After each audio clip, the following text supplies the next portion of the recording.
Welcome to Pallikkutam News, brought to you by Rajagiri Media. Today, we're diving into some fascinating developments in the field of education. That's right.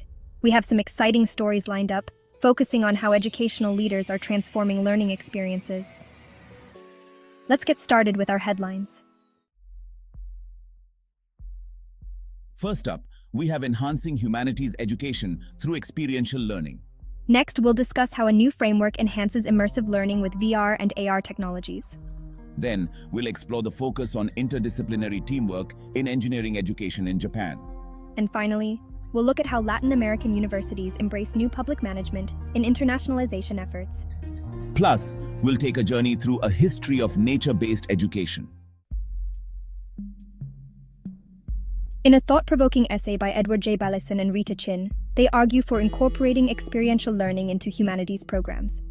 Their insights are published in the context of higher education and highlight successful initiatives at the University of Michigan and Duke University. These initiatives include research-based internships and collaborative projects that enhance teamwork and communication skills, boosting students' confidence and motivation. Balaisen and Chin urge humanities departments to adopt public-facing scholarly practices and integrate collaborative research as a fundamental part of the curriculum. Teachers are encouraged to advocate for such changes to enrich students' educational experiences.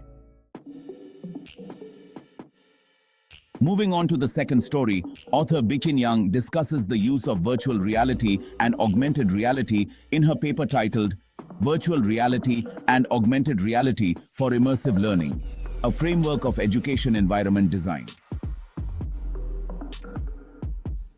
Yang explains how these technologies are creating immersive learning environments aimed at enhancing learning efficiency and quality.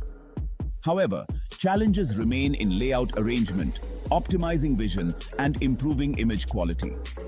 Yang proposes a new method for designing these immersive learning environments. Her suggestions include addressing visual layouts and introducing a novel panoramic view algorithm for better image resolution. Next, we shift our focus to Japan, where a paper by Daigo Misaki, Takuma Odaka from Kogakuin University, and Xiaoge from Stanford University highlights the importance of interdisciplinary teamwork in engineering education. The Japan Accreditation Board for Engineering Education, JAEB, emphasizes the need for developing teamwork skills in students. However, current methods often focus too much on final results rather than the learning process.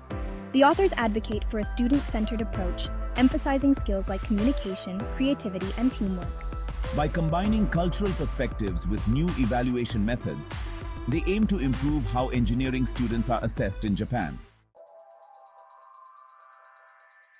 Our next story takes us to Latin America, where universities are increasingly adopting new practices in their internationalization efforts.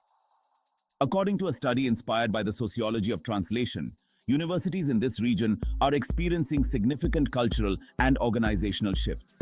At the cultural level, these changes are influenced by the region's tradition of extension programs, while at the organizational level, new public management practices are becoming widespread.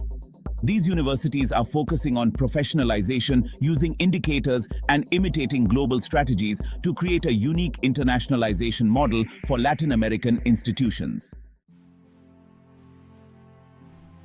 Finally, let's explore the evolution of nature-based education, which began with transformative ideas in the late 19th century. During this period, educators and psychologists initiated the nature study movement, advocating for learning through direct interaction with the environment to counter industrial society's detrimental effects on children. As the nature study movement waned, forest schools emerged in the early 20th century, initially aimed at children recovering from tuberculosis and emphasizing outdoor learning. In the 21st century, modern forest schools reimagined this concept, focusing on child-nature connections in wooded settings.